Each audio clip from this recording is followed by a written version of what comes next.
एकलव्य की गुरुदक्षिणा। एकलव्य एक बहादुर बालक था। वह जंगल में रहता था। उसके पिता का नाम हिरण्यधनु था, जो उसे हमेशा आगे बढ़ने की सलाह देते थे। एकलव्य को धनुष बाण बहुत प्रिय था, लेकिन जंगल में उम्दा धनुष और बाण न होने के कारण एक दिन वह धनुर्विद्या सीखने के उद्देश्य से गुरु द्रोणाचार्य के आश्रम में आया। एकलव्य गुरु द्रोणाचार्य के पास आकर बोला, गुरुदेव, मुझे धनुर्विद्या सिखाने की कृपा करें।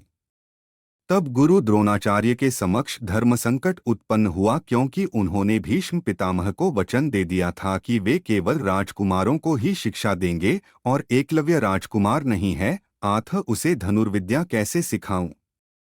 आथ द्रोणाचार्य ने एकलव्य से कहा, मैं तुझे धनुर्विद्या नहीं सिखा सकूंगा। एकलव्य घर से निश्चय करके निकला था कि वह केवल गुरु द्रोणाचार्य को ही अपना गुरु बनाएगा। अत एकलव्य ने अरण्य में एकांत में जाकर गुरु द्रोणाचार्य की मिट्टी की मूर्ति बनाई और मूर्ति की ओर एकटक देखकर ध्यान करके उसी से प्रेरणा लेकर वह धनुर्विद्या सीखने लगा। मन की एकाग्रता तथा गुरु भक्ति के कारण उसे उस मूर्ति से प्रेरणा मिलने लगी और वह धनुर्विद्या में वह बहुत आगे बढ़ गया। एक बार गुरु द्रोणाचार्य पांडव एवं कौरव को लेकर धनुर्विद्या का प्रयोग करने अरण्य में आए। उनके साथ एक कुत्ता भी था, जो थोड़ा आगे निकल गया। कुत्ता वहीं पहुंचा जहां एकलव्य अपनी धनुर्विद्या का प्रयोग कर रहा था।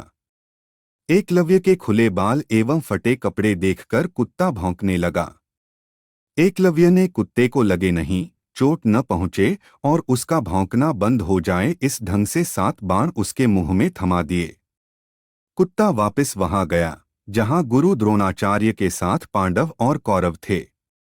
तब अर्जुन ने कुत्ते को देखकर कहा, गुरुदेव, यह विद्या तो मैं भी नहीं जानता। यह कैसे संभव हुआ?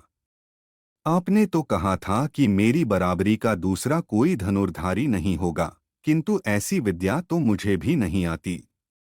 द्रोणाचार्य ने आगे जाकर देखा तो वहां हिरण्यधनु का पुत्र गुरुभक्त एकलव्य था। द्रोणाचार्य ने पूछा, बेटा, यह विद्या कहाँ से सीखी तुमने? एकलव्य, गुरुदेव, आपकी ही कृपा से सीख रहा हूं।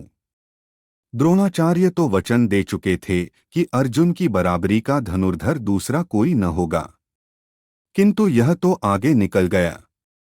अब गुरु द्रोणाचार्य के लिए धर्म संकट खड़ा हो गया। एकलव्य की अटूट श्रद्धा देखकर द्रोणाचार्य ने कहा, मेरी मूर्ति को सामने रखकर तुमने धनुर्विद्या तो सीख ली, किंतु मेरी गुरुदक्षिणा कौन देगा?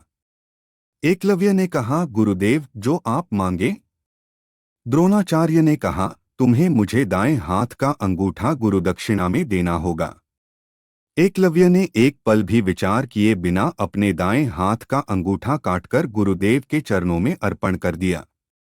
धन्य है एकलव्य, जो गुरुमूर्ति से प्रेरणा पाकर धनुर्विद्या में सफल हुआ और गुरुदक्षिणा देकर दुनिया को अपने साहस, त्याग और समर्पण का परिचय दिया। आज भी ऐसे साहसी धनुर्धर एकलव्य को उसकी गुरुनिष्ठा और गुरुभक्ति के लिए याद किया जाता है।